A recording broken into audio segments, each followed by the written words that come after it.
ஒருத்தன் கடவுளை நினச்சி தவம் இருந்தான். கடவுள் நேரில் வந்தார்.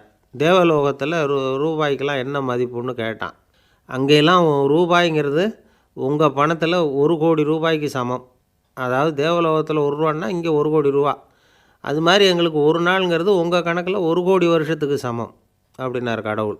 அப்படின்னா எனக்கு நீங்கள் அதிகமாக எதுவும் தர வேணாம், உங்கள் கணக்குப்படி ஒரே 1 ரூபா கொடுங்க, அது போதும்னா இவன் ரொம்ப சாமர்த்தியமாக. கடவுள் யோசனை பண்ணார். அது ஒன்றும் கஷ்டம் இல்லை, 1 ரூபா தானே கேட்குற, கொடுத்துட்றேன். ஆனால் இப்போ வரும்பொழுது நான் எடுத்துக்கிட்டு வரல, எங்கள் கணக்குப்படியே 1 நாள் பொறுத்துக்க பணத்தோடு வந்துடுறேன் அப்படின்னு சொல்லிவிட்டு பறந்து போயிட்டார். ஒரு நாள் ஒரு தகப்பனார் தன்னுடைய பிள்ளையை அழைச்சிக்கிட்டு வந்தார். சார், இவன் சரியாக படிக்க மாட்டேங்கிறான், பெரியவங்களை மதிக்க மாட்டேங்கிறான், நீங்கள் கொஞ்ச நாள் இவனுக்கு குருவாக இருந்து நல்ல விஷயங்களை சொல்லி கொடுத்தா தேவையில்லைன்னார். பெரியவங்களையும் மதிக்காதவன் எப்படி என்ன மதிக்க போகிறான் அப்படிங்கிறது நமக்கு யோசனை வரும் இல்லையா? வேணாங்க, என்னை விட்டுருங்க அப்படின்னோம். அவர் விட மாட்டேன்னு விட்டார். இல்லைன்னா அவரே சிஷ்யன் ஆகிடுவார் போல இருந்தது. சரி, வேறு வழி இல்லாமல் அந்த பையனையே என்னுடைய சீடனை ஏற்றுக்கிட்டு உபதேசமெல்லாம் பண்ண ஆரம்பித்தோம். அதாவது குரு பக்தின்னா அது எப்படி இருக்கணுங்கிறத பற்றி சொல்லி கொடுத்தோம் அவனுக்கு. சதமகர் அப்படின்னு ஒரு குரு இருந்தார். அவருக்கு ஒரு சீடர். அவன் பேர் துளசி சைதன்யன், நைஷ்டிக பிரம்மச்சாரி. தன்னுடைய குருவுக்கு எந்த நேரத்தில் எது தேவைங்கிறத புரிஞ்சுக்கிட்டு சேவை செய்கிறவன். ஆனால் இவனை பற்றி மற்ற சீடர்களுக்கு பொறாமை வந்துட்டுது. இவன் மட்டும் இப்படி இருக்கானேன்னு உடனே குருக்கிட்ட போய் கோல் மூட்டினாங்க. அவன் சரியில்லை, அவன் நடந்துக்கிறது சரியில்லை, அப்படி இப்படின்னு எதையாவது சொல்லி. இருந்தாலும் இதையெல்லாம் அந்த குரு நம்பலை. அவருக்கு தெரியும் யார் யார் எப்படின்னு. துளசி சைதன்யன் பெருமையை மற்ற சீடர்களுக்கு உணர்த்தணும் அப்படின்னு நினச்சார். அதுக்கு ஒரு வழி பண்ணார். ஒரு நாள் சீடர்களை எல்லாம் கூப்பிட்டுக்கிட்டு ஒரு காட்டு வழியாக போய்கிட்டு இருந்தார். அங்கே ஒரு பெரிய மலை அருவி கொட்டிக்கிட்டு இருந்தது. குரு சீடர்கள் பக்கம் திரும்பினார். இந்த மலையின் மேலே இருந்து அந்த படுபாதாளத்தில் குதிக்கிறதுக்கு உங்களில் யார் தயார் அப்படின்னு கேட்டார். ஒரு சீடனும் ஆய திறக்கலை, ஒதுங்கி நின்றுக்கிட்டாங்க. பின்னாடி மூட்டை முடிச்சோடு வந்துக்கிட்டு இருந்தான் துளசி சைதன்யன். அவனை பார்த்தார். தப்பாருப்பா, நீ மேலே இருந்து அந்த அருவியில் குதி அப்படின்னார். அப்படியே செய்கிறேன் சுவாமின்னா ஓடி போய் பொத்துன்னு குதிச்சுட்டான். அடுத்த கணமே குருநாதர் தன்னுடைய யோக சக்தியால் பறந்து போய் அவன் கீழே விழுந்துடாமல் தாங்கி பிடிச்சி கொண்டுக்கிட்டு வந்துட்டார். மற்ற சீடர்களுக்கெல்லாம் ஒரு மாதிரி ஆயிட்டுது. அடுத்தபடியாக என்ன பண்ணலாம்னு யோசித்தாங்க இவனை மாட்டி விடுறதுக்கு. ஒரு நாள் வெத்தலை அடிக்கிற ஒரு சின்ன உரலையும் உலக்கையையும் எடுத்து ஒளிய வச்சுட்டாங்க. சதமகர் சன்னியாசி இல்லை, அவர் வெத்தலை போடுவார். பல்லு சரியில்லை, அதனால் இடித்து தான் வெத்தலையை போடணும். திடீர்னு வெத்தலை பாக்கு கேட்டார். வழக்கமாக உரலில் இடித்து தர்றது தான் துளசியின் பழக்கம்.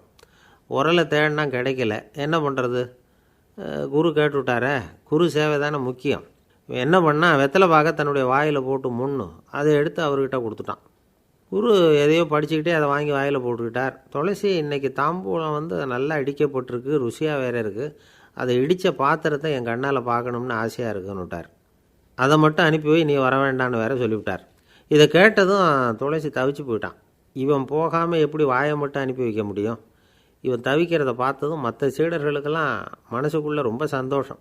துளசி கொஞ்சமும் யோசிக்கலை, வாழை எடுத்தான், தன்னுடைய தலையவே அப்படியே அறுத்து வெட்டி எடுத்தான். இன்னொரு சீடங்கிட்ட கொடுத்துட்டான், எடுத்துகிட்டு போன்னு சொல்லி. கொண்டுகிட்டு போய் குரு முன்னாடி வைக்கிறாங்க. அந்த தலையில் வாய் திறந்துருக்கு, வெத்தலை போட்டு முன்னு இருந்தது, தெரிஞ்சு போச்சு, சிவப்பாக இருந்தது. அவனுடைய குரு பக்தியை இப்போ எல்லாரும் ஒத்துக்கிட்டாங்க.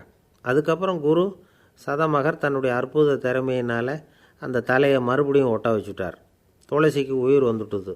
இப்படி ஒரு பெரிய கதை உண்டு. அதாவது துளசி சைதன்யன் அவனுடைய குரு பக்தி எப்படி அப்படின்னு கேட்டோம். ரொம்ப அபாரம் அப்படின்னு அந்த பையன் அடக்கமாக, சும்மா விளையாட்டுக்காக தான் அப்படி அவங்ககிட்ட கேட்டோம். ஏன்பா உன்னுடைய குரு பக்தியை என்கிட்ட காட்டுறதுக்கு உன்னோட கழுத்தை நீயே அறுக்கணும்னு நான் சொன்னால் அதை நீ செய்வியா அப்படின்னு கேட்டோம். என்னுடைய கழுத்தை நானே அறுக்க வேண்டிய அவசியம் இல்லை சார் அப்படின்னா அவன். ஏண்டான்னு, அதே காரியத்தை தான் இனிமேல் நீங்கள் தினமும் செய்ய போகிறீங்களே சார் அப்படிங்கிறான். ஒருத்தர் ரொம்பவும் மகிழ்ச்சியாக வந்துக்கிட்டு இருந்தார். என்ன விஷயம்னு விசாரித்தேன். நான் தோற்று போயிட்டேன், அதுதான் மனசுக்கு மகிழ்ச்சியாக இருக்குது அப்படின்னார். எனக்கு இது ரொம்ப ஆச்சரியமாக போச்சு. இந்த உலகத்தில் தோற்று போகிறவங்க யாரும் மகிழ்ச்சியாக இருக்கிறதில்ல.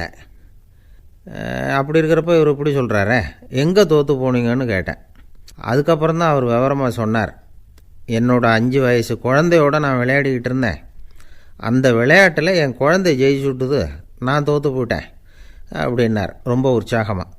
நான் யோசித்து பார்த்தேன்.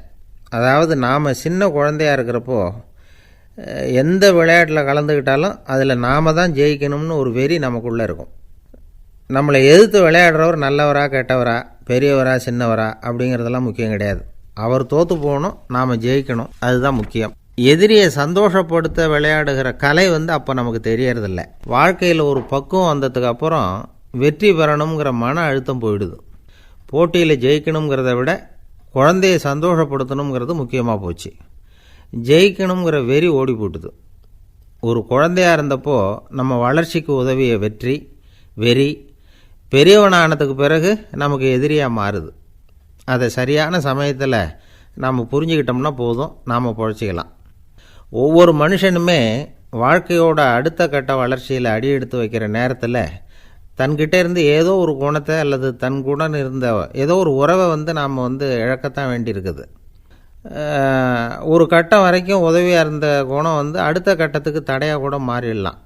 இந்த பரிமாண மாற்றத்துக்கு உள்ளாகிற ஒவ்வொருத்தரும் பிரத்யட்சமாக இதை உணர்கிறாங்க. ஆனால் பல பேர் எப்படின்னா பழசை திறந்துவிட்டு புதிய கொள்கைகளை உருவாக்கிக்கிறதுக்கு இஷ்டம் இல்லாமல் இருந்துவிடுறாங்க, அல்லது அப்படி செய்ய முடியாமல் தவிக்கிறாங்க. இதையெல்லாம் மீறி அந்த பழசை திறந்துவிட்டா அதை இழந்ததால் உண்டாகிற மன அழுத்தம் சில காலத்துக்கு வருத்திக்கிட்டு தான் இருக்கும், வேறு வழி இல்லை. ஆரோக்கியமான ஒரு முன்னேற்றத்துக்காக அந்த மன அழுத்தத்தை தாங்கிக்கத்தான் வேணும் அப்படிங்கிறாரு அந்த உலக புகழ்பெற்ற மேதை ஒருத்தர், இந்த ஸ்காட் பெக் அப்படிங்கிறவர்.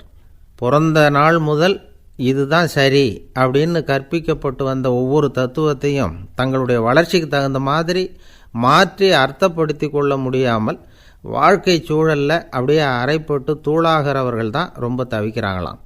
இதுதான் அவருடைய கருத்து. பெரும்பாலும் மனிதர்களுடைய நடுத்தர வயசில், அதாவது 30 தாண்டுகிற சமயத்தில் தான் இந்த தவிப்பு உண்டாகுதான்.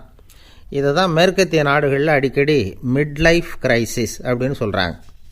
அப்பப்போ பழசையெல்லாம் தொலைச்சி விட்டு புதுசாக பிறக்கிறதுக்கு கற்றுக்கணும். ஒவ்வொரு நிமிஷத்தையும் அந்த நிமிஷத்துக்கு ஏற்ற சித்தாந்தம் கொண்டவர்களாக சந்திப்போம் அப்படிங்கிறார் அந்த உளவியல் நிபுணர். இப்படி பழகிக்கிட்டால் வாழ்க்கை இன்பமயம், இல்லைன்னா தவிப்பு மயம்தான். பழசை தொலைக்க முடியாதவர்களில் எத்தனையோ பேர் உண்டு, எத்தனையோ ரகம் உண்டு. அதில் வேடிக்கையான நண்பர்களும் உண்டு. ஒருத்தர் நண்பர் வீட்டுக்கு போனார். அவர் ஏதோ இனிப்பு பலகாரம் கொடுத்து சாப்பிட சொல்லியிருக்கிறாங்க அவங்க வீட்டில். இவர் சாப்பிட்டு பார்த்துட்டு சொன்னாராம், சார் 6 மாதத்துக்கு முன்னாடி ஒரு தடவை இங்கே வந்தேன், அப்போது ஒரு இனிப்பு பலகாரம் கொடுத்தீங்க, அது இதை விட நல்லா இருந்தது சார் அப்படின்னாராம். அப்போ செஞ்ச அதே இனிப்பு பலகாரம் தான் சார் இதுவும் அப்படின்னாராம் அவர். ஒரு வயசான அம்மா தெரு வழியாக போயிட்டு இருந்தாங்க. அவங்க கையில் என்னத்தையோ வச்சுக்கிட்டு அதை அடிக்கடி பார்த்துக்கிட்டே இருந்தாங்க. ஒருத்தன் மெதுவாக அவங்கக்கிட்ட போய் கையில் இருக்கிறது என்ன அப்படின்னு எட்டி பார்த்தா அவங்க கையில் 4 பல் இருந்துதான். இவன் ஆச்சரியமாக அந்த அம்மாவை பார்த்தான். ஏம்மா உனக்கு என்ன பைத்தியமா, ஏது இந்த பல், இதை என்னத்துக்காக கையில் வச்சுக்கிட்டு அலைஞ்சிக்கிட்டு இருக்கிற அப்படின்னு கேட்டிருக்கான். அதுக்கு அந்த அம்மா விவரம் சொல்ல ஆரம்பித்தாங்களாம். இதை பாருப்பா, எனக்கு ஒரு மகன் இருந்தான், அவனை ரொம்ப செல்லமாக வளர்த்தேன். அவனை தரையிலேயே நடக்க விடுறதில்ல, எப்பவும் தூக்கி வச்சுக்கிட்டு இருப்பேன். அவன் நல்லா பெரியவனாகி பள்ளிக்கூடம் போகிறப்ப கூட அவன் புஸ்தக மூட்டையை நான் தான் சுமந்துக்கிட்டு போவேன். பார்க்குறவங்க கூட கேலி பண்ணுவாங்க, ஏம்மா படிக்க போகிறது நீயா உன் பிள்ளையான்னு கேட்பாங்க. அவன் இன்றைக்கி எவ்வளோ பெரிய மனுஷன் ஆகிட்டான், வெளிநாட்டில் பெரிய உத்தியோகத்தில் இருக்கான். சமீபத்தில் இங்கே வந்துட்டு போனான். ஒரு நாள் ஏதோ கோபத்தில் என்ன அரைஞ்சுட்டான். அப்போ இந்த 4 பல்லும் கீழே விழுந்துட்டுது. இன்னமும் கூட விழுந்திருக்கும், ஆனால் பல்லு தான் இல்லை.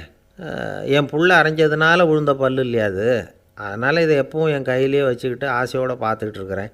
அவன் தான் வெளிநாட்டுக்கு போட்டான், அவனை பார்க்க முடியாத ஏக்கத்தை நான் இந்த பல்லை பார்த்து போக்கிக்கிறேன் அப்படின்னு நாங்களாம் அந்த அம்மா. இந்த கதை எதுக்காகன்னா, தாய் அன்பு அப்படிங்கிறது எப்படிப்பட்டதுங்கிறத புரிஞ்சுக்கிறதுக்காக. கல்யாணம் ஆனதுக்கப்புறம் தாயை மறந்து விட்றவங்க எத்தனை பேர் இந்த உலகத்தில், அவங்க காதில் வேணுங்கிறதுக்காக தான் இந்த தகவல். ஆனால் ஒரு விஷயம் மட்டும் நல்லா புரிஞ்சுக்கணும், தாயை மதிக்க தெரிஞ்சவங்க தான் இன்றைக்கி வாழ்க்கையில் எல்லா விதத்துலேயும் முன்னுக்கு வந்திருக்கிறாங்க. வேணும்னா விசாரித்து பார்த்துக்குங்க.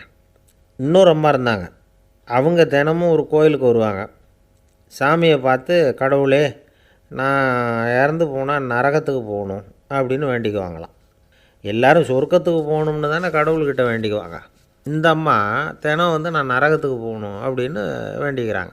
அங்கேருந்து அர்ச்சகருக்கு இது சந்தேகம். ஒரு நாள் அதை நேரடியாகவே அவங்கக்கிட்ட கேட்டுவிட்டார். அதுக்கு அந்த அம்மா பதில் சொன்னாங்களாம், ஐயா, எனக்கு கல்யாணம் ஆகி ரொம்ப நாள் வரைக்கும் குழந்த பாக்கியம் இல்லாமல் இருந்தது. கோயில் குளம் எல்லாம் சுற்றி வந்தேன். ரொம்ப நாள் கழித்து ஒரு குழந்த பிறந்தது, ஆண் குழந்தை. அவனை நான் ரொம்ப செல்லம் கொடுத்து வளர்த்தேன். அதோட விளைவு என்ன ஆச்சுன்னா, அவன் ரொம்ப மோசமாக ஆயிட்டான். கெட்ட பழக்க வழக்கம்லாம் கற்றுக்கிட்டான். அவன் இறந்து போனால் நிச்சயம் அவனுக்கு நரகம்தான் கிடைக்கும். அந்த அளவுக்கு கெட்டவன் அவன். அப்படிப்பட்ட காரியங்கள்லாம் பண்ணிகிட்ருக்கான், எனக்கு தெரியும். இவனுக்காக நரகத்தில் கூட யாரும் தயவு காட்ட மாட்டாங்க, தாட்சண்யம் காட்ட மாட்டாங்க. அதனால் இவனுக்கு முந்தி நான் இறந்து நரகத்துக்கு போயிட்டா அங்கே இவனை கவனிச்சிக்கலாமே, இவனுக்கு பணிவிடை செய்யலாமேன்னு பார்க்குறேன் அப்படின்னு நாங்களாம். அதனால தான் நான் நரகத்துக்கு போகணும்னு தினம் ஆண்டவனை வேண்டிகிட்டு இருக்கிறேன் அப்படின்னு கண்கலங்கி அந்த அம்மா சொன்னாங்களாம். அதுதான் தாய் உள்ளம்ங்கிறது. தாயின் பெருமையை வந்து சரியாக உணர்ந்துட்டா அவங்களுக்கு எப்பவும் எந்த கஷ்டமும் வராது. இது ஏதோ உபதேசத்துக்காக சொல்கிற வார்த்தை இல்லை, உண்மையான வார்த்தை. இந்த விவரத்தையெல்லாம் நண்பர் ஒருத்தர்கிட்ட சொல்லிக்கிட்டு இருந்தேன். அவர் கொஞ்ச நாள் கழித்து என்னை தேடி வந்தார். அவர் கையிலேயும் 4 பல் வச்சுருந்தார். என்னங்க ஆச்சு, ஏதுங்க அந்த பல் அப்படின்னு விசாரித்தோம். உங்கள் உபதேசத்தை கேட்டுவிட்டு இந்த உலகத்தில் எல்லாரையும் தாயாக நினைக்க ஆரம்பிச்சிட்டேன். ஒரு அம்மாவை கடத்தரில் பார்த்து தாயேன்னு கூப்பிட்டேன். அவங்க உடனே பலார்னு என்னை அரைஞ்சிட்டாங்க. பல் விழுந்துட்டுது. அதை தான் பொறுக்கி எடுத்துக்கிட்டு நேராக உங்களை தேடி வந்துக்கிட்டு இருக்கிறேன்னார். தாயேன்னு தானே கூப்பிட்டீங்க, அதுக்கு ஏன் அரைஞ்சாங்க அப்படின்னு கேட்டோம். நான் தாயேன்னு கூப்பிட்டது அவங்க காதில் நாயேன்னு விழுந்துட்டு தான், அதுதான் இப்படி ஆயிட்டுது அப்படின்னார். ஊருக்கு வெளியில் அமைதியான ஒரு இடம், அங்கே ஒரு ஆசிரமம், அங்கே ஒரு சாமியார்.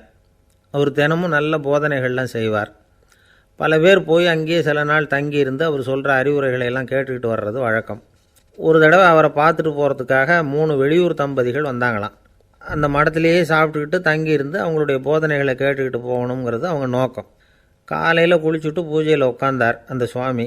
இவங்களும் குளிச்சுட்டு அந்த பூஜையை பார்க்குறதுக்காக அவர் முன்னாடி வந்து உட்காந்தாங்க. பூஜை ஆரம்பமாச்சு. சம்பிரதாயப்படி அது ரொம்ப நேரம் நடந்துக்கிட்டே இருக்குது. இவங்களுக்கு நல்ல பசி இருந்தாலும் இந்த நேரத்தில் அதை எப்படி வெளியில் காட்டிக்கிறது? பேசாமல் இருந்தாங்க. அந்த சுவாமி பூஜையை முடித்தார். அதுக்கப்புறம் பேச ஆரம்பித்தார். பேச்சு அருமையாக தான் இருந்தது, அமிர்தமாக தான் இருந்தது. இருந்தாலும் இவங்களுக்கு இருக்கிற வயிற்று பசி அது சரியாக கவனிக்க விடலை. அந்த சுவாமியே இதை கவனித்ததாக தெரியல. இவங்களுக்கு மனசுக்குள்ளே ஒரு எண்ணம், உள்ளே சாப்பாடு தயாராகிட்டு இருக்கும் போல இருக்குது. இந்த பேச்சு முடிஞ்சதும் நம்மளை உள்ளே அழைச்சிட்டு போய் சாப்பாடு போடுவாங்கன்னு நினைக்கிறோம் அப்படின்னு இவங்களாம் நினச்சிக்கிட்டாங்க. ஆனால் சுவாமி இதை பற்றி எதுவுமே பேசலை, கண்டுக்கலை. ஒரு அம்மாவால் அதுக்கு மேலே சும்மா இருக்க முடியுமா? முடியல. சாப்பாட்டை கவனிக்கலாமா அப்படின்னு சொல்லி மெதுவாக ஆரம்பித்தாங்க. கவனிக்கலாமே அப்படின்னு உள்ளே அழைச்சிட்டு போனார் சுவாமி. இவங்க ரொம்ப அவசரமாக எழுந்திரிச்சு உள்ளே ஓடினாங்க. அங்கே ஒரு மேஜை மேலே ஒரு கிண்ணம் மூடி இருந்தது. இதுதான் சாப்பாட்டு மேஜை போல இருக்குது, இங்கே சாப்பாடு வந்துடும் அப்படின்னு நினச்சாங்க. உடனே போய் சுற்றி உட்காந்துக்கிட்டாங்க. சுவாமி அந்த கிண்ணத்தை எடுத்து அந்த அம்மா கிட்ட கொடுத்தார். அவங்க அதை வாங்கி மூடியை திறந்து பார்க்குறாங்க. உள்ளே ஒரு சாவி இருக்குது. சரிதான், இது சமையலறை சாவி போல் இருக்குது. அங்கே போய் அதை திறந்து சாப்பாட்டை நாமே எடுத்துக்கிட்டு வந்து இங்கே வச்சுக்கிட்டு சாப்பிட்ணும் போல இருக்குது அப்படின்னு நினச்சாங்க. சாவி இருக்கு இல்லையா, வாங்க பூட்டின அறையை காட்டுறேன் அப்படின்னு சுவாமி அவங்கள அழைச்சிட்டு போனார், காட்டினார். இவங்க அந்த அறையை ரொம்ப ஆவலோடு திறந்தாங்க. உள்ளே பார்த்தா அங்கே அரிசி, பருப்பு, விதவிதமான காய்கறி எல்லாம் இருக்குது.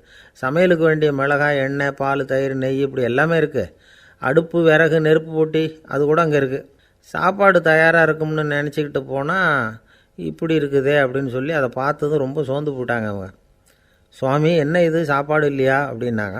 அதுதான் சாப்பாட்டுக்கு வேண்டிய எல்லாம் இங்கே இருக்குதே. அடுப்பு மூட்டி நீங்கள் தான் அவங்கவுங்க ருசிக்கு தகுந்த மாதிரி சமைச்சிக்கணும். இந்த சன்னியாசிக்கு எப்படி சமைக்க தெரியும் அப்படின்னு கேட்டார் சுவாமி.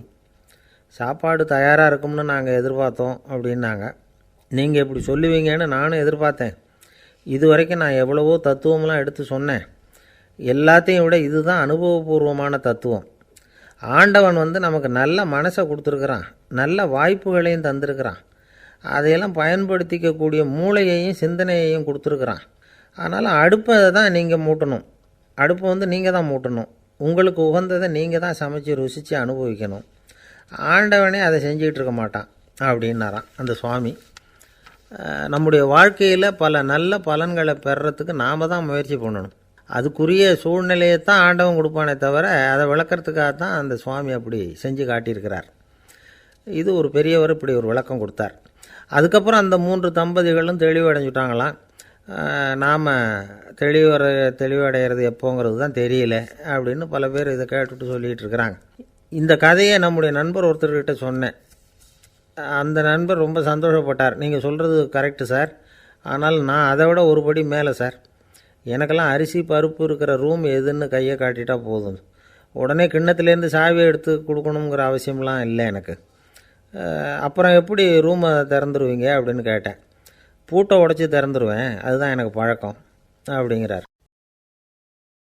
ஐயா, என்னுடைய நூல் வெளியீட்டு விழாவுக்கு அவசியம் நீங்கள் வரணும் அப்படின்னு கூப்பிட்டார் ஒருத்தர். எப்போ வரணும்னு கேட்டேன். அடுத்த வாரம்னார். சரி, புத்தகம் தயாராகிட்டுதா அப்படின்னேன். நாளைக்கு தான் அச்சிக்க கொடுக்க போகிறேன்னார். என்னங்க இது, புத்தகம் அச்சிடுறதுக்கு முன்னாடியே அழைப்புதழை அச்சடிச்சு விட்டீங்களே அப்படின்னு கேட்டேன். அதனால் என்னங்க, அந்த காலம் மாதிரி அப்போல்லாம் அச்சுக்கலை எவ்வளவோ முன்னேறியாச்சுங்க.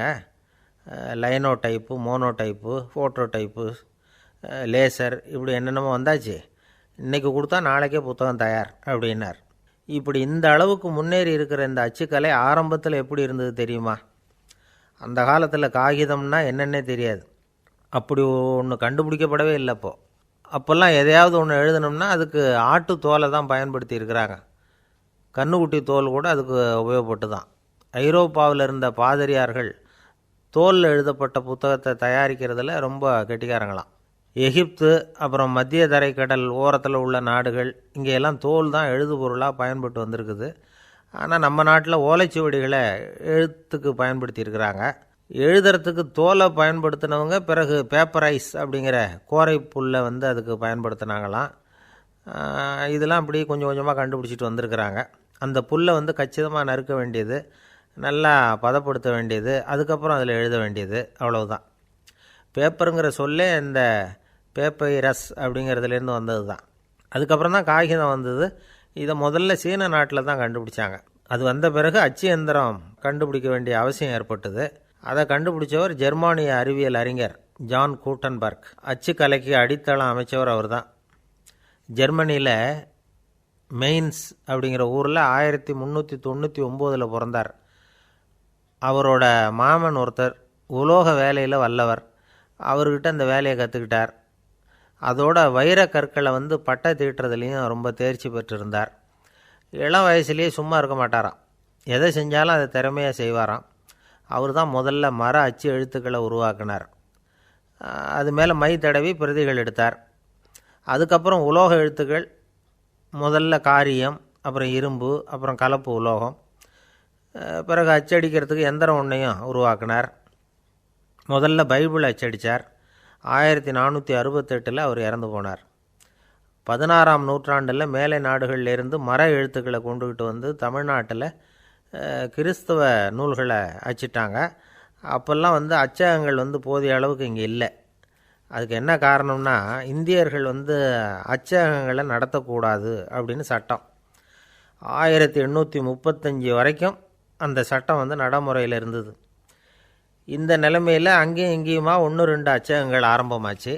1713 தரங்கம்பாடியில் லூத்தரன் மிஷன் அச்சகம், அதே ஆண்டில் சென்னையில் SPCK அச்சகம்.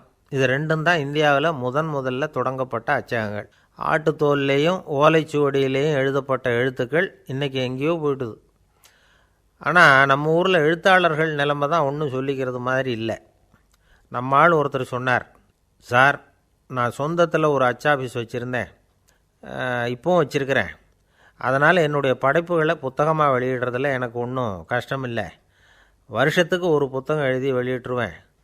15 வருஷமாக இலக்கிய உலகத்துக்கு இப்படி சேவை செஞ்சுக்கிட்டு வர்றேன்.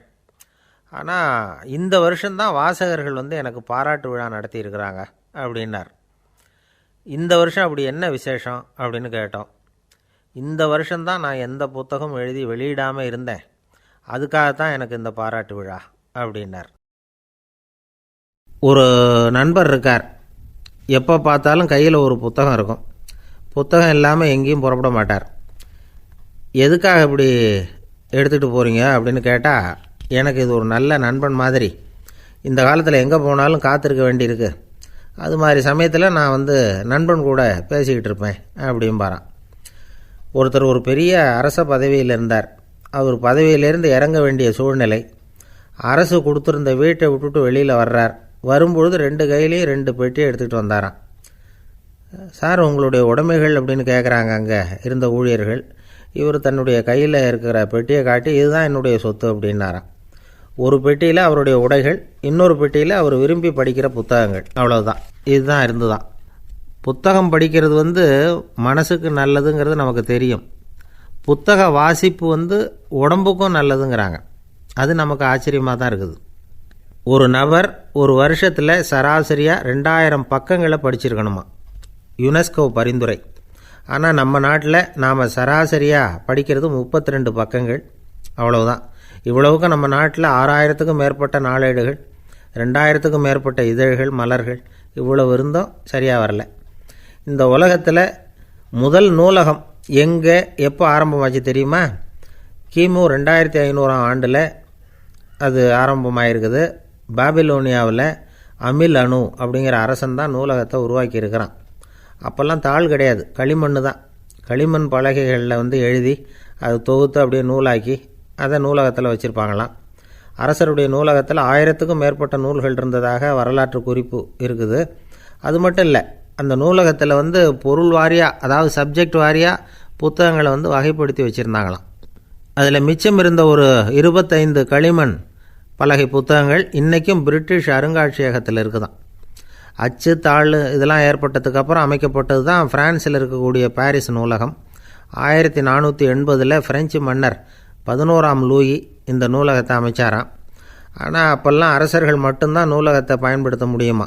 அதுக்கப்புறம் 17ஆம் நூற்றாண்டில் இந்த முறை மாறி பொதுமக்கள் அங்கே போகலாம், படிக்கலாம் அப்படிங்கிற நிலைமை தான். போட்லியன் நூலகம் அப்படின்னு அதுக்கு பேர், பாரிஸ் நகரத்தில் இருக்குது. அங்கே தான் நூல்களின் பட்டியல் தயாரிப்பு பணி ஆரம்பமாச்சு. கல்வி வளர்ச்சியையும் நூலகத்தையும் இணைச்சவர் நெப்போலியன் போனபார்ட். முன்பணம் செலுத்தி புத்தகத்தை படிக்கிற முறையையும் அவர் தான் கொண்டுட்டு வந்தாராம்.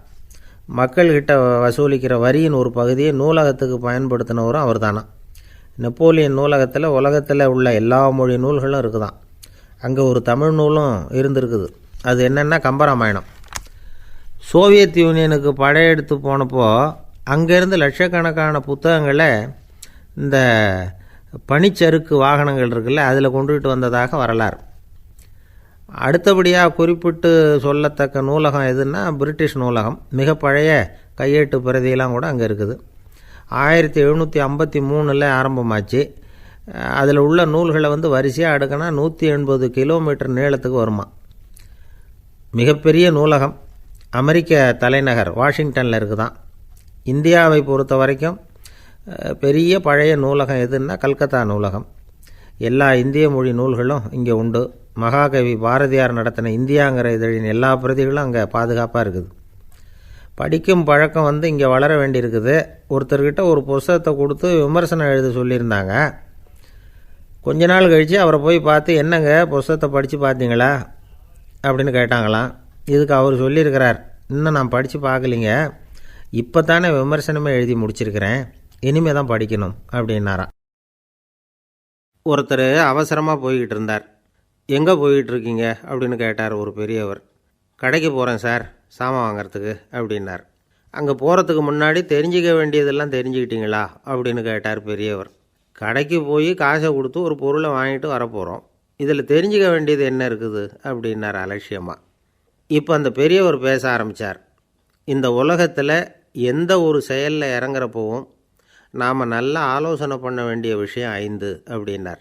உதாரணமாக, ஒருத்தன் கடைக்கு போய் ஏதோ ஒரு பொருளை வாங்கிட்டு வர போகிறான்னு வச்சுக்கங்களேன். அப்போ கூட அவன் 5 விஷயங்களை பற்றி தெரிஞ்சுக்க வேண்டியிருக்குது அப்படிங்கிறார் அவர். முதல்ல அந்த பொருள் எப்படிப்பட்டது அப்படிங்கிறத தெரிஞ்சுக்கணும். ரெண்டாவதாக தன்னை பற்றியும் தெரிஞ்சுக்கணும். அப்போ தான் அந்த பொருள் தனக்கு தேவையா இல்லையா அப்படிங்கிறத புரிஞ்சுக்க முடியும். மூணாவதாக தெரிஞ்சுக்க வேண்டியது ஒன்று இருக்குது. அது என்னென்னா, அந்த பொருளை அடையிறதுக்கு வழி என்ன அப்படிங்கிறத தெரிஞ்சுக்கணும். அதாவது எவ்வளவு பணம் கொடுத்தா அது கிடைக்கும், இது மாதிரியான விஷயங்கள். நாலாவதாக அந்த பொருளை அடையிறது மூலமாக நாம் அடையக்கூடிய பயன் என்ன அப்படிங்கிறதையும் உணரணும். 5வது, அந்த பொருளை அடையிறதுல இருக்கக்கூடிய தடை எது அப்படிங்கிறதையும் நாம் தெரிஞ்சுக்கணும். பெரியவர் பேசுகிறது ஏதோ தத்துவம் மாதிரி தெரியுது இல்லையா? தத்துவம்தான். அதாவது இப்படி உலகியல் வாழ்க்கையில் சின்ன சின்ன விஷயங்கள்லேயே நாம் 5 விஷயங்களை தெரிஞ்சுக்க வேண்டியிருக்குது. அது ரொம்ப அவசியமாக இருக்குது. பேரின்ப நிலைன்னு சொல்கிறாங்கள்ல, அது மாதிரி பெரிய சமாச்சாரங்கள்லேயும் இந்த 5 விஷயங்களை நாம் தெரிஞ்சுக்க வேண்டியிருக்குது.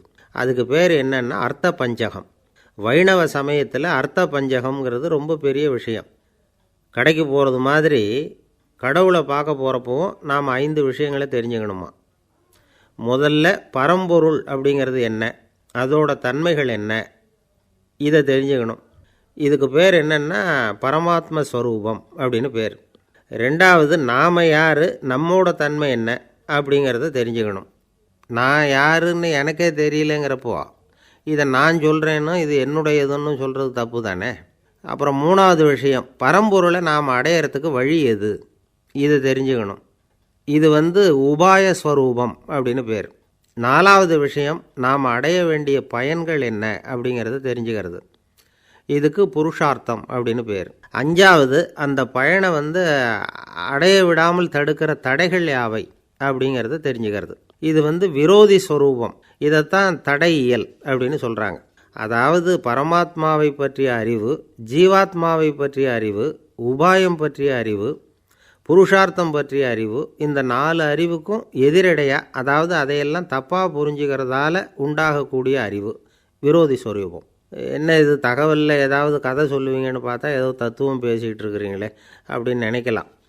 இதுவும் தெரிஞ்சுக்க வேண்டிய ஒரு பெரிய விஷயந்தான். காதில் போட்டு வச்சா எப்போவாவது உபயோகப்படும். என்னுடைய நண்பர் ஒருத்தர் ஒரு நாள் என்கிட்ட சொன்னார், சார், அடுத்த மாதம் தஞ்சாவூரில் ஒரு கல்யாணம், போகிறதா வேண்டாமா அப்படின்னு ஒரே குழப்பமாக இருக்குது அப்படின்னார். நான் உடனே இந்த அர்த்த பஞ்சக உபதேசம் பண்ண ஆரம்பித்தேன். அவர் எல்லாத்தையும் பொறுமையாக கேட்டுவிட்டு, சரி சார், நான் போகிறதுன்னு முடிவு பண்ணிவிட்டேன்னார். எப்படி இந்த முடிவுக்கு வந்தீங்க அப்படின்னு கேட்டேன். அவர் சொன்னார், சார், அந்த 2வது பாயிண்ட் ஒன்று சொன்னீங்களே, அதை புரிஞ்சுக்கிட்டதுக்கு அப்புறம்தான் இந்த முடிவுக்கு வந்தேன் அப்படின்னார். என்ன 2வது பாயிண்ட்டுன்னு? அதாவது தன்னை பற்றி புரிஞ்சுக்கணும் அப்படின்னு சொன்னீங்க. உடனே என்னை பற்றி புரிஞ்சுக்கிட்டேன், நான் யாருங்கிறது எனக்கு தெரிஞ்சுது, உடனே போகிறது தான் நல்லதுன்னு முடிவு பண்ணிவிட்டேன்னார். நீங்கள் யாருன்னு கேட்டேன். நான் தான் சார் அந்த கல்யாணத்தில் தாலி கட்ட வேண்டிய மாப்பிள்ளை அப்படின்னார். அந்த காலத்தில் அண்ணாமலை ரெட்டியார்னு ஒருத்தர் இருந்தார். அவர் வெங்கனூர் அப்படிங்கிற கிராமத்தில் இருந்தார். அங்கேருந்து விருத்தாசலம் கோவிலுக்கு தவறாமல் போயிட்டு வந்துக்கிட்டு இருந்தார். இடையில் வெள்ளாறு, அதில் ஒரு சமயம் வெள்ளம் வந்துட்டுது. இவரால் போக முடியல. அதோட விளைவு வெங்கனூர்லேயே ஒரு கோவில் கட்டணும் அப்படின்னு முடிவு பண்ணார், சிவாலயம். அந்த சமயத்தில் வடநாட்டில் பஞ்சம். அதனால் அங்கே இருந்த பல சிற்பிகள் தென்னாட்டை நோக்கி வர ஆரம்பித்தாங்க. அவங்க வெங்கனூர் வழியாக வர்றது தெரிஞ்சதும் இவர் போய் பார்த்தார். இங்கே ஒரு கோவில் கட்டணும், அதுக்கு நீங்கள் உதவணும்னார். பஞ்ச காலத்தில் இப்படி ஒரு வாய்ப்பு கிடைச்சதில் அவங்களுக்கும் ரொம்ப மகிழ்ச்சி. உற்சாகத்தோடு ஒத்துக்கிட்டாங்க. ஆலய திருப்பணி ஆரம்பமாச்சு. அவங்களுக்கு வேண்டிய எல்லா வசதிகளையும் இவர் செஞ்சு கொடுத்தார். அவங்களுக்கு எந்த குறையும் இல்லாமல் பார்த்துக்கிட்டார். அது மட்டும் இல்லை, ஒவ்வொரு நாளும் அங்கே வருவார். உங்களுக்கு என்ன வேணும், எது வேணும்னு கேட்பார். ஏதாவது குறை இருந்தால் சொல்லுவாங்க, உடனே தீர்த்து வைப்பார். இவரும் கேட்பார், எந்த குறையாக இருந்தாலும் என்கிட்ட சொல்லுங்க அப்படின்னு சொல்லுவார்.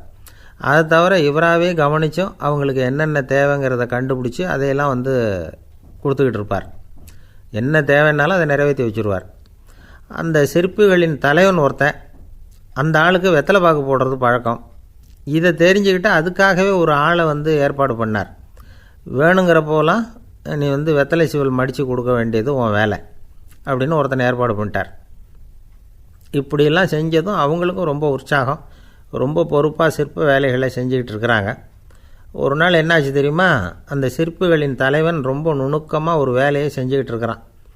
சாரம் போட்டு அது மேலே படுத்துக்கிட்டு அண்ணாந்து பார்த்து உச்சியில் நுணுக்கமான சிற்பங்களை உருவாக்கிக்கிட்டு இருக்கான். சிற்பியின் கவனம் செதறப்படாதுங்கிறதுனால இவர் மெதுவாக சத்தம் போடாமல் கிட்ட போய் நின்று அதை கவனிச்சிக்கிட்டு இருக்கிறார். அந்த சிற்பி வழக்கம் போல் வெத்தலை பாக்குக்காக இடது கையை கீழே நீட்டினான். அந்த சமயம் பார்த்து அவருக்கு தாம்பூலம் கொடுக்குறவன் அங்கே இல்லை, எங்கேயோ போயிருக்கிறான். அண்ணாமலை ரெட்டியார் என்ன பண்ணார் தெரியுமா? தனக்காக கொடுக்கப்பட்ட தாம்பூலத்தை வாங்கி சிற்பியின் கையில் கொடுக்குறார். அவன் வாங்கி போட்டுக்கிட்டான். இது என்ன இன்றைக்கி வெத்தலை சீவல் வேறு மாதிரி இருக்குது, வாசனை தாம்பூலமாக இருக்குது அப்படின்னு யோசனை பண்ணிவிட்டு கீழே திரும்பி பார்க்குறார். பார்த்தா ரெட்டியார் மறுபடியும் சிற்பி கை நீட்டும் பொழுது கொடுக்கறதுக்காக தாம்பூலத்தை மடித்து வாங்கி வச்சுக்கிட்டு தயாராக நிற்கிறார். சிற்பிக்கு அதிர்ச்சி. உடனே பொத்துன்னு கீழே குதிச்சான். ஐயா, என்ன இது நீங்களா அப்படின்னா. இவர் சொன்னார், நான் ஒன்றும் தப்பு பண்ணலையே, உன்னுடைய கை புண்ணியம் செஞ்ச கை, கோயில் கட்டுற கை, அந்த கைக்கு தாம்பூலம் கொடுக்கறதுல என்ன தப்பு அப்படின்னாராம்.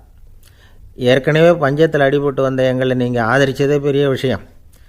இந்த செயல் என்னை ஒரு பெரிய கடனாளி ஆக்கிவிட்டுது.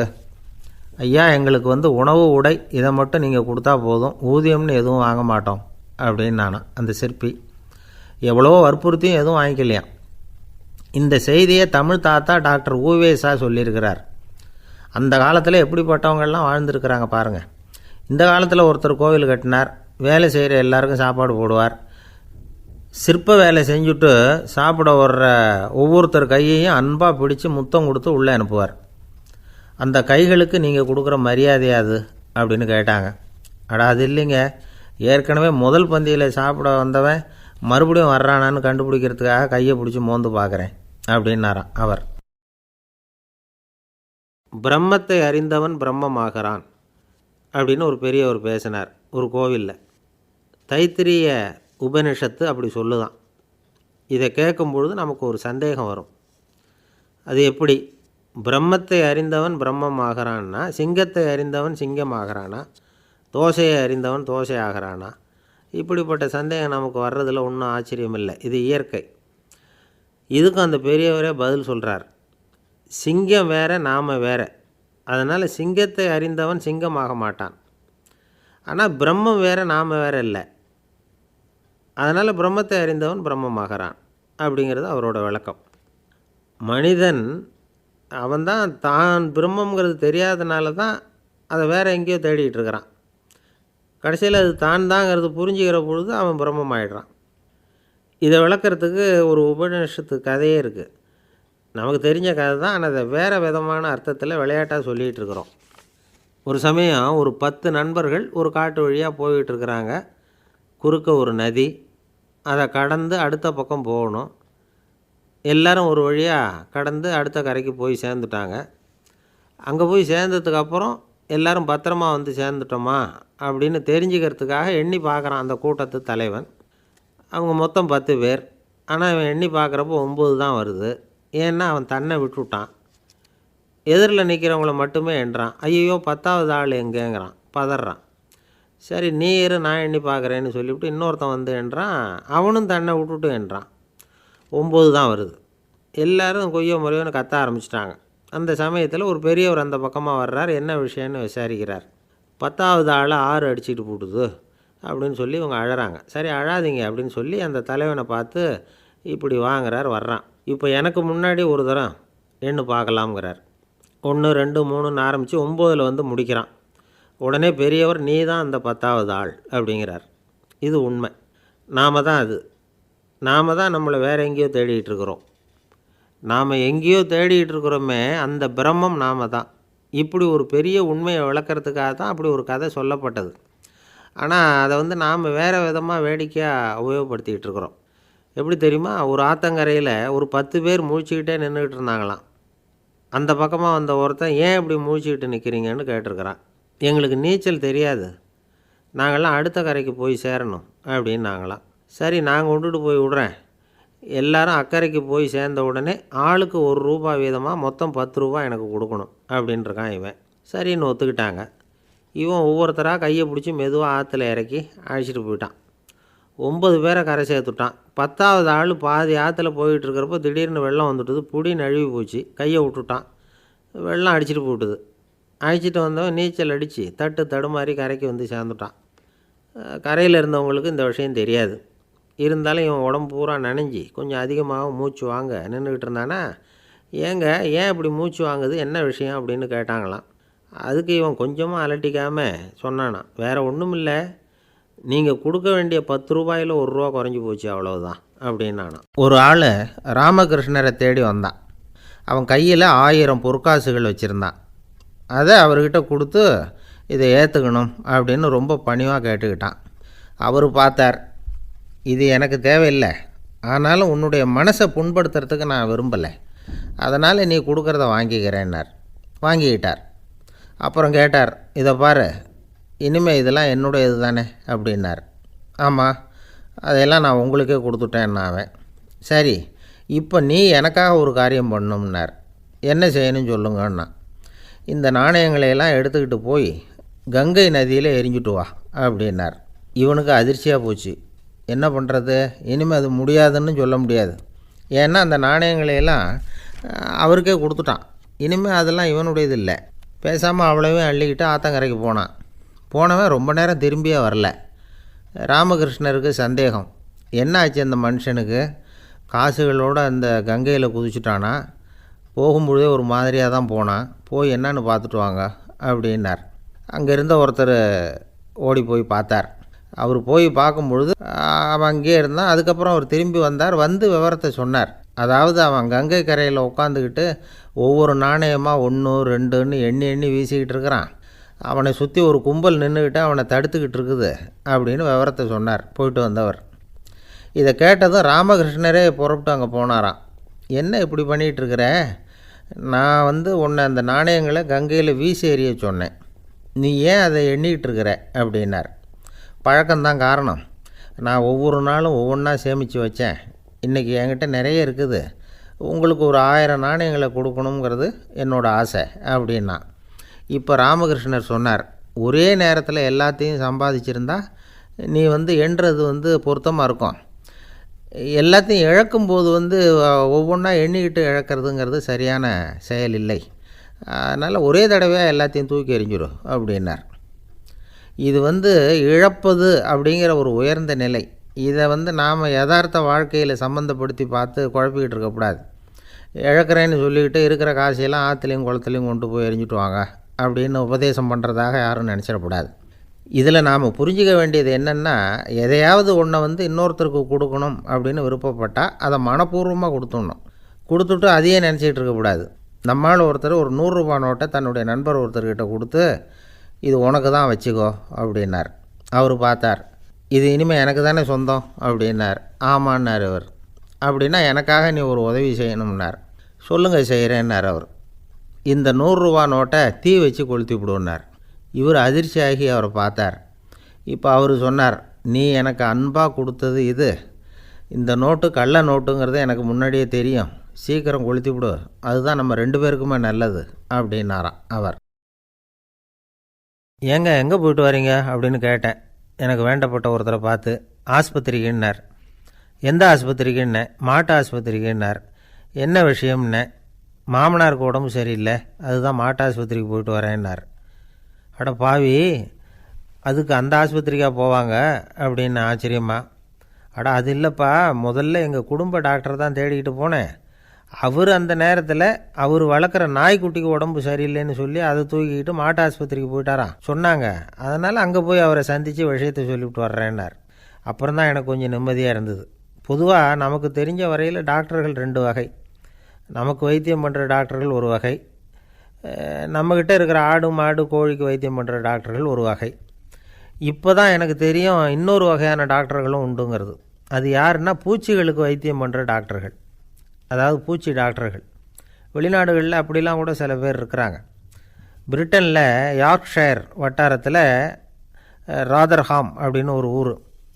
அங்கே ஒரு விலங்கியல் மருத்துவர், பேர் டாக்டர் லான்ஸ் ஜெப்சன்.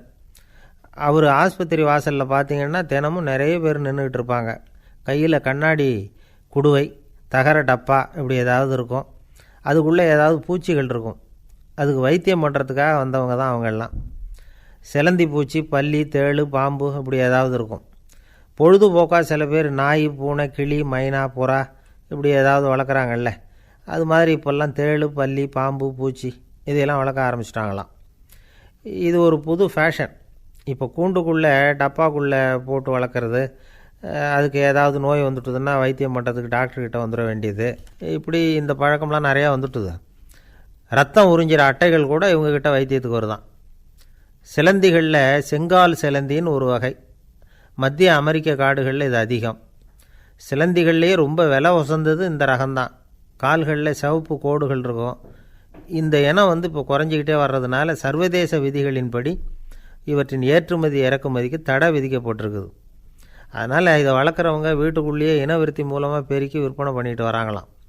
அந்த வகை சிலந்திகள் தான் இப்போ வைத்தியத்துக்கு அதிகமாக வருதான். சரி, இதுக்கெல்லாம் எப்படி வைத்தியம் பண்ணுறாங்க? முதல்ல அதை குளிர்பதன பெட்டியின் வழுவழுப்பான சுவரில் விட்ட உடனே அதெல்லாம் மெதுவாக இறங்கி வரும். அப்போ அதன் நோயை கண்டுபிடிக்கிறது சுலபம். அப்புறம் அதுக்கு கிருமிகளை கொல்லக்கூடிய மருந்துகளையோ வலி நிவாரண மருந்துகளையோ கொடுப்பாங்க. கால் உடஞ்ச சிலந்திகளுக்கு பசையை கொண்டு ஆப்ரேஷன் பண்ணுவாங்க. சில சிலந்திகளுக்கு உடஞ்ச காலை எடுத்துட்டால் புதிய கால் வளர்ந்துடும். சிலந்திகளை மனிதர்கள் கையில் எடுக்கிறப்போ அது பயந்து போய் கீழே குதிக்குது. அதனால் கால் உடஞ்சி விடுது, இல்லைன்னா வயிறு சேதமடையுது. அந்த நிலைமையில் வர்ற சிலந்திகளுக்கு மயக்க மருந்து கொடுத்து ஆப்ரேஷன்லாம் கூட பண்ணுறாங்களாம். பார்த்திங்களா பூச்சிகளுக்கு வந்த வாழ்வே. நம்ம ஊர்லேயும் வீடுகளில் பூச்சிகள் வளர்க்குறது உண்டு. ஒருத்தர் வந்தார், எனக்கு 3000 கரப்பாம்பூச்சி அவசரமாக தேவைப்படுது, எங்கே கிடைக்கும்னு கேட்டார். கரப்பாம்பூச்சியா? அது என்னத்துக்குன்னு கேட்டோம். அது வேறு ஒன்றும் இல்லை, நான் குடியிருக்கிற வாடகை வீட்டை காலி பண்ண போகிறேன். வீட்டு சொந்தக்காரர் என்ன சொல்கிறாருன்னா, இந்த வீட்டுக்கு நான் குடி வந்தப்போ எப்படி இருந்ததோ அதே நிலைமையில் விட்டுட்டு போகணும்னு வீட்டுக்காரர் சொல்லியிருக்கிறார், அதனால தான் கேட்டேன் அப்படின்னார். ஒரு தந்தை தன்னோட பிள்ளைய ரொம்ப தைரியசாலியாக வளர்க்கணும்னு ஆசைப்பட்டார். அதுக்காக அவனை கூப்பிட்டு உட்கார வச்சு இப்படி உபதேசம் பண்ணார். இதை பாருப்பா, நான் உன்னாட்டம் இருக்கிறப்போலாம் எதுக்கும் பயப்பட மாட்டேன், ரொம்ப துணிச்சலாக இருப்பேன். ஒரு நாள் ஒரு அப்பாவி எலியை ஒரு பூனை துரத்திட்டு ஓடிச்சு. நான் உடனே என்ன செஞ்சேன் தெரியுமா? அந்த பூனையை பிடிச்சேன், அது வாலில் ஒரு பட்டாசு சரத்தை கட்டினேன், கொளுத்தி விட்டேன். படபடன்னு வெடிக்க ஆரம்பிச்சுட்டுது. அது துள்ளிக்கிட்டு அங்கேயும் இங்கேயும் ஓடி இருக்கு பாரு ஓட்டம், ரொம்ப தமாஷு அப்படின்னார் அப்பா. இப்படி சொல்லிவிட்டு பையனை பார்த்து, இதை கேட்குறதுக்கு உனக்கும் துணிச்சல் வருதா? நான் என்னுடைய செயலை நீ கேட்குறப்போ உனக்கு துணிச்சல் வருதா அப்படின்னு கேட்டார். வருதுன்னா பையன். எப்படின்னா அப்படிங்கிற விவரத்தையும் சொன்னான் அவன். அதாவது எலியை விரட்டினத்துக்காக பூனை வாலில் பட்டாசு கொளுத்துனீங்க நீங்கள், பூனையை விரட்டினத்துக்காக உங்கள் கழுத்தில் பட்டாசு சரத்தை மாட்டினா என்னென்னு தோணுது எனக்கு அப்படின்னு நான் பையன். பையனோட துணிச்சல் அப்பாவே நடுங்க வச்சுட்டுது. அது சரி, ஒரு அப்பா பிள்ளைக்கு இப்படியா உபதேசம் பண்ணுறது? எல்லாருக்கிட்டையும் அன்பாக பழகிறது எப்படி அப்படின்னு சொல்லி கொடுக்கணும். பிஞ்சு உள்ளங்களில் நஞ்சை தூவலாமா? ஒரு நாள் விநாயகர் ஒரு பூனையோடு விளையாடிக்கிட்டு இருந்தாராம். அப்படி ஆசையாக விளையாடிக்கிட்டு இருந்தப்போ அவரோட கை நகம் தவறுதெல்லாம் பூனையோட முகத்தில் பட்டுட்டு தான். அது ஒரு சின்ன கீரலை உண்டாகி விட்டுது. அப்பா அவர் அதை ஒரு பெருசாக நினைக்கல. கொஞ்ச நேரத்துக்கு அப்புறம் விநாயகர் வீட்டுக்கு வந்தார். அவங்க அம்மா பார்வதி தேவியை பார்த்தார். பார்வதி தேவி கன்னத்தில் விரலால் கீறினது மாதிரி ஒரு அடையாளம் இருந்தது. விநாயகருக்கு அதிர்ச்சி, ஆச்சரியம். நம்ம அம்மா இந்த உலகத்துக்கே தாயார், அப்பேற்பட்ட அவங்க முகத்திலேயே கீறலை உண்டாக்கக்கூடியவங்க யாராக இருக்க முடியும் அப்படின்னு யோசனை பண்ணார். தாயே, உன்னுடைய கன்னத்தில் இந்த வடு எப்படிம்மா ஏற்பட்டதுன்னு கேட்டார். குழந்தாய், இது நீ செஞ்ச காரியம்தான்ப்பா, உன்னுடைய கை நகம் கீறினதுனால ஏற்பட்ட வடு தான் இது அப்படின்னாங்க அவங்க. விநாயகர் திடுக்கிட்டு போட்டார். எப்படிம்மா அது? நான் எந்த காலத்துலேயும் ஒன்று அப்படி கீறினதாக எனக்கு நினைவு இல்லையே அப்படின்னார். இன்றைக்கி காலையில் ஒரு பூனையை கீறினதை நீ மறந்துட்டியா அப்படின்னாங்க அந்த அம்மா. விநாயகர் திகைச்சு போய் நின்னார். பார்வதி தேவி சொன்னாங்க, இதை பார்ப்பா, இந்த உலகத்தில் இருக்கக்கூடிய எல்லா உயிர்கள்லேயும் நான் இருக்கிறேன், நான் தான் இந்த உலகமாக ஆகியிருக்கிறேன். ஆகையினால நீ யாரை துன்புறுத்தினாலும் அது உண்மையிலேயே என்ன துன்புறுத்தினதாக தான் முடியும் அப்படின்னாங்க. விநாயகர் மனசுக்குள்ளே ஒரு வெளிச்சம் ஏற்பட்டு தான். அதுக்கப்புறம் அவர் யாரையுமே கல்யாணம் பண்ணிக்காததுக்கு அதுதான் காரணமாக. இந்த உலகத்தில் எல்லாரையும், இங்கே இருக்கிற எல்லாத்தையும் தாயின் வடிவமாக அவர் பார்க்க ஆரம்பிச்சிட்டாராம். குருதேவர் ராமகிருஷ்ணர் இந்த கதையை எடுத்து சொல்லியிருக்கிறார். நபிகள் நாயகம் ஒரு தடவை ஒரு நாற்காலியில் உட்காந்து என்னமோ யோசனை பண்ணிகிட்டு இருந்திருக்கிறார். அப்போ அவரோட உடையில் ஒரு கீழ்ப்பகுதி தரையில் படிஞ்சு கிடந்திருக்குது. அங்கே விளையாடிக்கிட்டு இருந்த ஒரு பூனை அது மேலே படுத்து தூங்கி போச்சு. தொழுகை செய்ய வேண்டிய நேரம் வந்துட்டுது. நபிகள் நாயகம் எழுந்திருக்க பார்த்தார். அப்போ தான் பூனை தன்னோட உடை மேலே படுத்து தூங்கிட்டு இருக்கிறது கண்ணில் படுது. பூனையோட தூக்கத்தை கலைக்க விரும்பல அவர். தன்னுடைய சகோதரியை கூப்பிட்டார். ஒரு கத்திரிக்கோள் எடுத்துகிட்டு வர சொன்னார். பூனை படுத்திருந்த உடைப்பகுதி மட்டும் இருக்குல்ல, அதை மட்டும் அதோட கத்திரிச்சு விட்டுட்டு அதுக்கப்புறம் அவர் எழுந்திரிச்சு தொழுகைக்கு போனாராம்.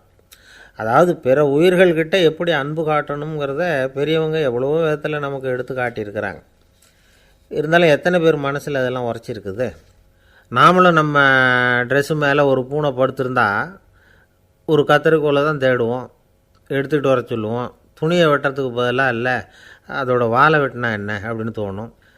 ஒரு ஆள் ரொம்ப பிரியமாக ஒரு பூனையை ஆற்றுல குளிப்பாட்டிக்கிட்டு இருந்தானான். எப்படி? அந்த பூனையை ஆற்று தண்ணியில் அமுக்கி அமுக்கி குளிப்பாட்டிக்கிட்டு இருக்கிறான். அந்த வழியாக போன பெரியவர் ஒருத்தர் இதை பார்த்தார். இதை பார்ப்பா, பூனையை அது மாதிரி ஆற்று தண்ணியில் அமுக்கி குளிப்பாட்டாத, மூச்சு திணறி செத்து போடும் அப்படின்னு அட்வைஸ் பண்ணார். நீ போய் அவன் வேலையை பார்த்துக்கிட்டு, எனக்கு எல்லாம் தெரியும்னா இவன். சரின்னு அவர் போயிட்டார். கொஞ்ச நேரம் கழித்து அவரே அந்த வழியாக திரும்பி வந்துக்கிட்டு இருந்தார். ஆற்றுல பூனையை குளிப்பாட்டிக்கிட்டு இருந்தவன் அழுதுகிட்டு உட்காந்துருக்கிறான். பக்கத்தில் அந்த பூனை செத்து கிடக்குது. இதை பார்த்தார் பெரியவர். நான் தான் அப்போவே சொன்னேனே அந்த பூனையை ஆற்றுல நினைக்காதேன்னு, அதை கேட்டிருந்தா அப்படி ஆயிருக்குமா அப்படின்னார். அந்த ஆள் கோபமாக இவரை முறைச்சி பார்த்தான். அட போய்யா, இந்த பூனை ஆற்றுல குளித்ததுனால ஒன்றும் செத்து போகல, குளித்ததுக்கப்புறம் அதோட உடம்பு ஈரமாக இருக்குதுன்னு அதை புழிஞ்சேன், அதனால தான் இப்படி ஆயிட்டுது அப்படின்னு நானாம். உலகத்தில் எது எதுக்கும் ஆராய்ச்சி கூடங்கள் இருக்குதுல்ல, அது மாதிரி தூக்கத்தை பற்றி ஆராய்ச்சி பண்ணுறதுக்கு ஒரு ஆராய்ச்சி கூடம் இருக்குது. அப்படி ஆராய்ச்சி பண்ணணும்னா அதுக்கு மூழ்கிக்கிட்டு இருக்கணும்ல. அதனால தான் அந்த ஆராய்ச்சி கூடம் இங்கே இல்லை. அமெரிக்காவில் பாஸ்டன் பல்கலைக்கழக மருத்துவமனையில் அது இருக்குது. அங்கே தூக்கத்தை பற்றி பலவிதமான ஆராய்ச்சிகள் பண்ணிகிட்டு இருக்கிறாங்க. அந்த ஆராய்ச்சி கூடத்தில் இயக்குனராக இருக்கிற ஒரு நிபுணர், அவர் என்ன சொல்கிறார் தெரியுமா? உங்களுக்கு தூக்கம் வரலையா, நீங்கள் நல்லா தூங்கிறதுக்கு தாராளமாக சில யோசனைகளை என்னால் சொல்ல முடியும் அப்படிங்கிறார். யோசனை தானே, காசா பணமாக கேட்டு வச்சுக்கலாமே. உணவு, மனநிலை, தூங்கும் இடத்தோட சூழ்நிலை, படுக்கைக்கு செல்கிறப்போ உள்ள பழக்க வழக்கங்கள், இது காரணமாக ஒருத்தருக்கு தூக்கம் வராமல் போகலாம். தூக்கம் வராததுக்கு இதுதான் காரணம்னா அதையெல்லாம் சுலபமாக கட்டுப்படுத்தலாங்கிறார் அவர். தூக்கத்தை வரவழைக்கக்கூடிய ஒரு நல்ல மருந்து உடற்பயிற்சி. ஆனால் ஒன்று, படுக்க போகிற நேரத்தில் இது மாதிரி உடற்பயிற்சிகள் எல்லாம் செய்யக்கூடாது. கொஞ்சம் முன்னாடி பகல்லையே இந்த பயிற்சிகளை செய்கிறது நல்லது. தூக்கம் வராமல் அவதிப்படுறவங்க பிற்பகல் நேரங்களில் காஃபி, டீ இது மாதிரி பானங்களை சாப்பிடக்கூடாது. மது அருந்துறது கூட தூக்கத்தை பாதிக்கும். வெது வெதுப்பான நீரில் குளிக்கிறது, தியானத்தில் ஈடுபடுறது, ஓய்வாக இருக்கிறது, படுக்கிறது, அதாவது படுக்கிறதுக்கு முன்னாடி ஒரு குவளை பால் சாப்பிட்றது, இதெல்லாம் தூக்கத்தை வரவழைக்கிறது ரொம்ப உதவியாக இருக்கும். இன்னொரு விஷயம் என்னென்னா, தூங்கி ஆகணுமேங்கிற கவலை வேண்டியதில்லை. அப்படி நினச்சி கவலைப்படுறதை விட்டுடணும். தூக்கம் வரலையா, உடனே படுக்கையை விட்டு எழுந்திரிக்க வேண்டியது. வெளியில் வாங்க, வேறு ஏதாவது வேலையில் ஈடுபடுங்க, கொஞ்சம் நேரம் உலாவுங்க, அல்லது ஏதாவது ஒரு புஸ்தகத்தை எடுத்து படிங்க. களைப்பு ஏற்பட்டால் மறுபடியும் படுக்கைக்கு போங்க, தூக்கம் தானாக வந்துடும். ஒரு விஷயத்தை மட்டும் நல்லா ஞாபகத்தில் வச்சுக்கணும். படுக்கைக்கு போகிறப்போ உங்கள் மற்ற எல்லா பிரச்சனைகளையும் மறந்துடணும். அது எப்படி சார் முடியும், அந்த நேரம் தானே எல்லா பிரச்சனையும் வரிசையாக ஞாபகத்துக்கு வருது அப்படின்னு நாம் நினைக்கலாம். ஆனால் பழக்கத்தில் அதை நாம் மாற்றிக்க முடியும். கொஞ்சம் முயற்சி பண்ணணும், அவ்வளோதான். இது எல்லாமே ஆராய்ச்சி பண்ணி பார்த்துட்டு அந்த நிபுணர் சொல்கிற கருத்து தான். இன்னொரு விஷயமும் அவர் சொல்கிறார். அது என்னென்னா, உடல் கோளாறு காரணமாக தூக்கம் வராமல் அவதிப்படுறவங்களுக்கெல்லாம் இந்த யோசனைகள் சரியாக வராது அப்படிங்கிறார். அதுக்கெல்லாம் மருத்துவ சிகிச்சை கொடுத்து தான் சரி பண்ணணும். சில பேருக்கு நடு ராத்திரியில் மூச்சு திணறல் ஏற்பட்டு தூக்கம் வராமல் போயிடும். ஊரெல்லாம் தூங்குறப்போ தான் மட்டும் தூங்காமல் மூழ்கிட்டு இருக்கிறது, ஊரெல்லாம் மூழ்கிட்டு இருக்கிறப்போ தான் மட்டும் தூங்குறது, இது மாதிரி கோளாறுகளால் சில பேர் பாதிக்கப்படலாம். கால் தசை முறுக்கிக்கிறதுனால சில பேருக்கு அடிக்கடி விழிப்பு வரலாம். மன அழற்சி காரணமாக சில பேருக்கு தூக்கம் வராது. இது மாதிரி கோளாறுகளுக்கெல்லாம் அதுக்கு தகுந்த மாதிரி சிகிச்சை கொடுத்து தான் சரி பண்ண வேண்டியிருக்கும். எந்த கோளாறும் இல்லாமல் தூக்கம் வரலைன்னா ஆரம்பத்தில் சொன்ன முறைகளை கடைப்பிடிச்சி பார்க்கலாம். தூக்கம் வந்ததுன்னா யோசனை சொன்ன அந்த நிபுணருக்கு நன்றி சொல்லலாம். ஒருத்தர், ஏன் சார் பஸ்ஸில் தூங்குறது கெட்ட பழக்கமானு கேட்டார்.